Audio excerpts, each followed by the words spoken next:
A boom kamalu kamalu kaka. A boom ocha madioha.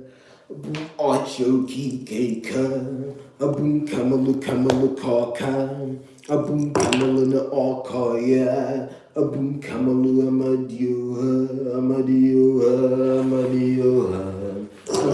Amadioha. Welcome everybody. Chimoge here. Welcome to Chimoge's Comments. Welcome to Akabara, the hand of God. The God of the sea is also the God of thunder, one of my favorite phrases. I'm going to explain it here. Well, my first time isolating the idea. Let's see how it goes. Also hope it gets a lot of attention. Oh, check out my previous live streams really. It ended up being two because of technical difficulties, but that's an accidental blessing over on Encoria. Also, check out my short I put up there, asking for help for someone I know. That's very important. Okay, the short's up. Let's go. Welcome, my ancestors. I'm very angry today. A lot is going on. Hopefully, I'm close to my goal. I'll probably go into that on Muggy anyway. So I'll get right into it. The God of the sea is also the God of thunder. What do I mean when I say that? There, in my view, are 49 things that undergird existence. These things include both people and non-people. They include people like you and me and people that can transcend multiple realms. They include things like this table I'm banging on and things that transcend multiple realms and they mix with each other. How did I learn about these things? A lifetime of thought, observation, research, and then looking especially at archetypes of what people call gods and goddesses as well as nature. Okay, so one of those things, really the biggest of those things, but I want to emphasize just because it's the biggest of those things doesn't mean it is the majority of what is in existence. That's not the case, okay? It's one of 49 things, right? Is the God of Thunder, right? Now, the God of Thunder archetype you can see present in all cultures, and I just want to note I don't like the way the term culture is used. It's kind of vague, but I'm just saying that for understanding. I've registered a viewer. Thank you very much.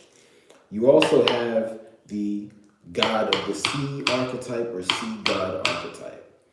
I'll give two examples of the God of Thunder archetype. One is Amadioha, which most people would say is the Igbo God of Thunder. Another example is Zeus. And I'm using Zeus just as the most famous God of Thunder archetype, although based upon really spiritual revelation. Is it just that? Also my feeling. I'll say spiritual revelation and my own feeling. I don't think that term accurately refers to God of Thunder, but I digress. And again, anything that I've gotten from spirit and have not like fully physically substantiated, it's I mean I believe it, but you can discourse now. You know, don't just stop speaking after I said something. Anyway, this is not a cult. Anyway, again, I want discourse. That's part of why I'm doing this. You know, in my previous live stream, I was talking about how much I hate cults. Anyway, destroyed my life, they're destroying the world. But just because my life is destroyed doesn't mean it won't come back. My life is coming back. May our lives come back. May life return to this world. Anyway, let me stay on track. So, you should be familiar with the archetype of Zeus. You should also be familiar with, well, that one's less common, but if you look it up, Amadioha, Amadioha. Those are two examples of the God of Thunder archetype. Then let's look at the God of the Sea archetype. One example is Neptune. That's probably the most famous one. Another one I'll say is Poseidon.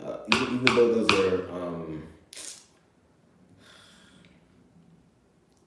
just thinking here, because Greek and Roman mythology are said to be very similar. Because of that, let me just say Neptune. Obviously, you've heard of Poseidon.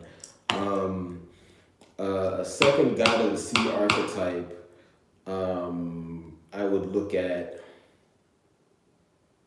I'll say Olokun. Although from my research, I think Olokun, at the very least, the word should be applied to something else, okay? Let that be the Zeus, the god of the sea, okay?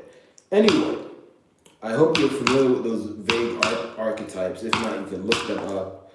Neptune is spelled Neptune, and Olokun is spelled Ollokoun. Okay, you can look those up. Olokun is regarded to be the Yoruba god of the waters. Also Ifa.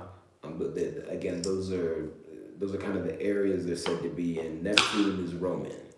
Okay. So why am I bringing them up? I just want to give you an idea of what I'm talking about. Now, the god of the sea and the god of thunder are often said to be different, but based upon initially spiritual revelation. What do I mean when I say that? My ancestors talk to me. What do I mean when I say my ancestors talk to me? Through prayer, they communicate. I don't want to go into depth about what it feels like to pray right now. It's very basic. Just if you think about it, anyone has seen someone pray, heard of someone say they were praying. You can debate whether or not they're successful, but just think of that process and go, okay, Shimoge underwent some process like that and received information. Okay, I'm just saying that because there's so much one selective cult ignorance right now, where if someone who's not a Christian, for example, is praying, you don't believe, or just straight up secularism and atheism, that as soon as I mention prayer, people become very stupid. I just want that stupidity to sit down so I can get my point out. Okay, listen and be a grown up. Anyway, so a combination of divine revelation and then also my own thought processes led me to conclude that the God of the sea and the God of the thunder are one and the same. They're all part of the thing that can be referred to as either the God of the sea or the God of thunder. I also think that those two archetypes, because all the archetypes that exist in common imagination right now are fractured. They're fragments of the full metaphysical knowledge. I believe they came from the same wellspring. Why is that? The reasons are vast and varied, but I'll give two that you can easily see. One, the God of Thunder archetype is associated most closely with apex leadership. What is apex leadership? That is the most dominant and most clouded leader. In any society, the most dominant and most clouded leader is associated with the God of Thunder, also the sky, okay? Those things are part of that same archetype in almost every society. And I would argue they're all part of the thing, which can be referred to by many names. I usually call it Kala Kanu or Mandioha. You can also call it the God of Thunder. I'm using that one increasingly just to travel, things of that nature. If you look at the God of the Sea archetype, that is clearly also an apex leader. One thing you have to understand is that the apex leader is not the only leader in existence. All it means to be an apex leader is that no one else overall is above you, at least within certain constraints, okay? And then at the most, maybe not at all. If you just think about these legends of Greek gods and goddesses, even though they always say, particularly in the Greek and Roman context, that the God of thunder is most dominant, when you look in detail, and I'm going to say generally, because obviously there'll be some exceptions, there are different tellings and different stories, things of that nature. When you look in detail, you cannot really see an example of the God of thunder getting the God of the sea to subordinate to him. If that exists, there was definitely a lot of push and pull, and it's not a dominant story. And certainly the God of the sea's subordination is not emphasized. And really, when I think about it, stories I've heard of the God of the sea have always emphasized him pushing back on other people trying to suppress him, which is characteristic of a dominant entity. So, because of that, and because there can really only be within one, area of operation, one apex leader, let me just say it like that to be simple, I would conclude that that archetype is referring to the same entity, okay? And then the caveat to this is that because this thing, the God of thunder, is a thing and not just one person, there will be multiple apex leaders within it, okay? It's just they'll have different zones of operation. All right. So that's one thing. The second thing is the association between water and thunder. This one's very basic. It's just known that thunder and lightning, which is said to cause thunder, come from the clouds, and the clouds is really just a form of water. It's just water in gaseous form, okay? And then also, if you think of what tends to occur with thunder, you also have storm and rain. So it just doesn't seem very logical that the god of the sea would not also be able to order a thunder strike. So those are my two things. There's a lot more details to that, but I just want to say something coherent and give you guys a beginning base to understand what I'm saying. So that's all. I'm going to state this again. Let me take a small break and let me put up a short. Please like, share, and subscribe. Please also patronize my business. Thank you very much. Ooh.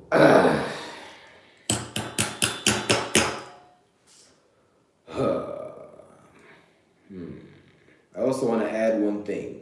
The god of the sea and the god of thunder both have beards. Why am I saying this? I'm being in Rinri because my whole life,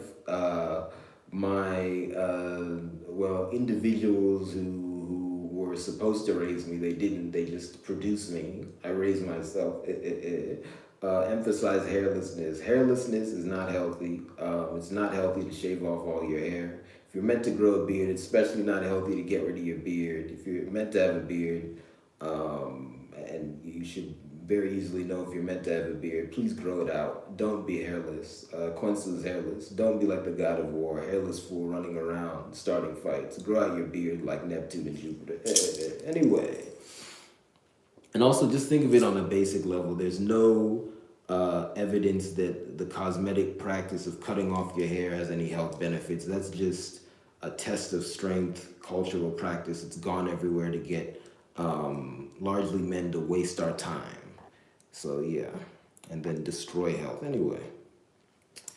Kalakana, Ahana, Kalakana, Ahana, Ahana, Ahana. Anemejao, Ijigiao, Anemejao, Ijigiao, Anemejao, Ijigiao. Let me go again. Kabrinam Nogoha, expand forever my patrilineage and all their connections, all the saints, all the archers, let's go.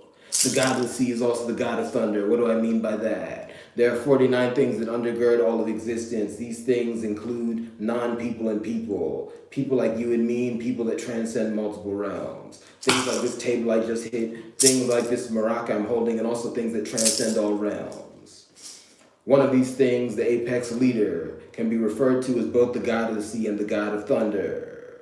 Knowledge of him, and again, even though it's a thing, it can be referred to as him because that's based on its energy. Okay, it gives off more energy than the substance it has relatively, right? Therefore, you can use that to refer to it, right? It's a man. Anyway, and again, the man can only exist with women around him. Everything's intertwined, okay? I'm not a patriarchal person, all right? That I'm just talking about one thing, okay? And I've put up a lot of information about female things. Anyway, so the whole point of this is the god of the sea and god of thunder are one and the same. Knowledge has split such that there are two different archetypes of the god of thunder archetype, god of the sea archetype. These are one and the same.